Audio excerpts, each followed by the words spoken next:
Bakit maraming residente ang nag-a-apply ng loans mo sosyal? At gaano katagal ito bago maaprubahan? Mas mataas ang chance mong maaprubahan kung mahirap ka at wala kang regular na income o mas mababa ang sahod mo. Totoo kaya yun? Yan ang pag-uusapan natin ngayon. Kung interesado ka, panoorin mo tong video na to, tapusin mo hanggang dulo. Ako nga pala si Jose Labier at isa akong OFW na naka-base dito sa Paris, France. Tara, simulan na natin.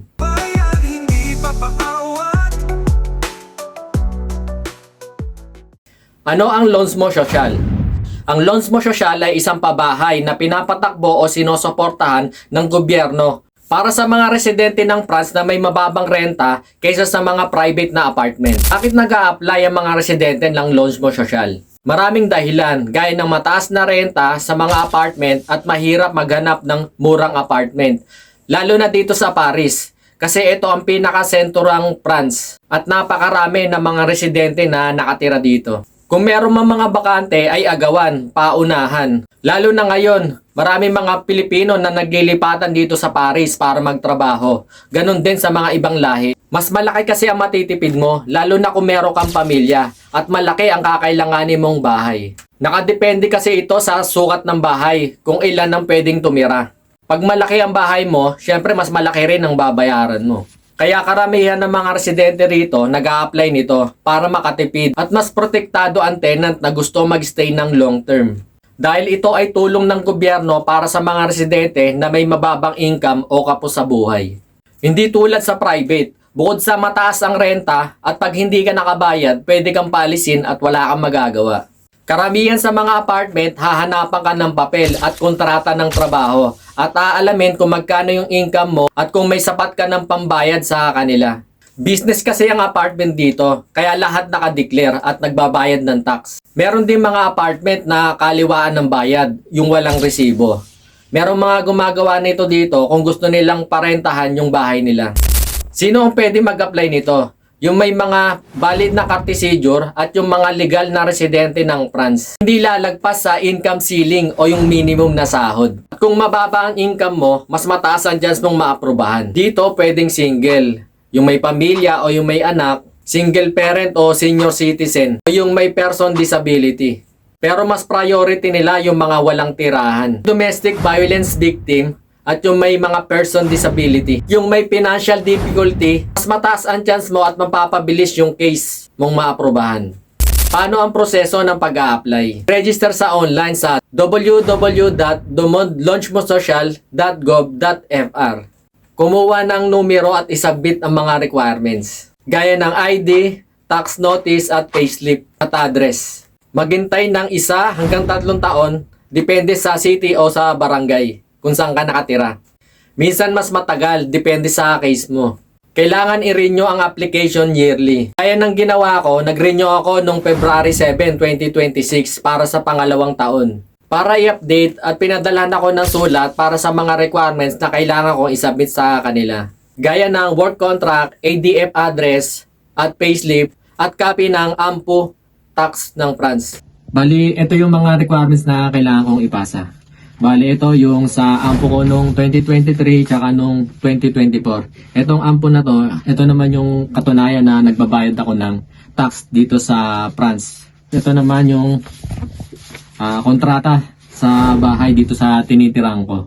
Isa din to sa kailangan na requirements doon sa pagkuha ko ng pag-apply ko ng bahay dito sa France. Tapos, ito, bali sa face to pay ko ng 3 months sa trabaho na katibayan na may trabaho ako na legal dito sa France. Ayan. Bali, meron akong 3 buwan na payslip. Ayan. Tapos, meron din ako ng ADF. Ito namang ADF na to na naka-address sa akin na nakapangalan ko na nagbabayad ako ng electric dito sa bahay na to ng kuryente, yun, yung bill ng kuryente, ayan, payslip, tapos yung kontrata ko sa trabaho. Kasi kailangan din to, proof na may trabaho ka dito sa Paris, yun. Ito yung mga requirements na kailangan pagka nag-apply ka ng housing dito sa France.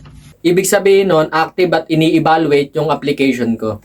O yung case ko kung papalarin sa mga susunod na taon, maaprubahan at malaking tulong ito para sa akin at mas makakatipid ako dito.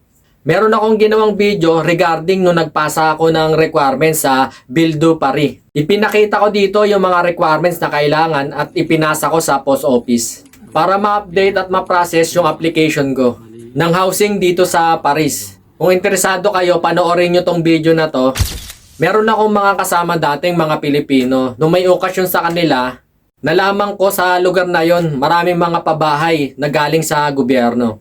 Dito lang din malapit sa amin sa Paris 17. Isang modern na eco district. Doon sa lugar na yon maraming mga building office at pabahay ng gobyerno at hindi ko expected na ganun pala kaganda yun. Yung pabahay nila ibang klase. Para kang nasa condo dyan sa atin sa Pilipinas. Bakit ko nga ba sinasabi ito? Sinasabi ko to para sa mga kababayan natin na nagnanais na mag-apply sa Logement Social dito sa Paris. Especially sa mga gustong mag-stay ng matagal o manirahan, lalo na yung sa may mga pamilya na dito. Sa mga may papel at matagal na at may sapat na kayong dokumento, pwede kayong mag-apply nito. Dahil halos lahat ng mga lahi na naninirahan dito ay nag-a-apply nito. Malaking tulong ito sa pamilya para makatipid. Hindi ito instant pag nag-apply ka, ma-aprobahan ka agad. Ito ay mahabang proseso, mahabang panahon, kaya kailangan mahabang pasensya. At yearly, kailangan mong i-update yung mga application mo sa online at yung mga documents mo. At para hindi masayang yung panahon at paghihintay mo. Alam naman natin na napaka-importante ng human rights dito sa France. Ito ang isa sa mga programa ng gobyerno para makatulong sa mga residente ng France na mabigyan ng maayos na tirahan at maayos na buhay. Napakarami ng benepisyo na tulong ng gobyerno na pwede mong mapakinabangan. Pagdating ng araw, lalo na sa may mga pamilya dito, gustong mag-stay ng matagal kaya dapat alam nyo to. Bali hanggang dito na lang.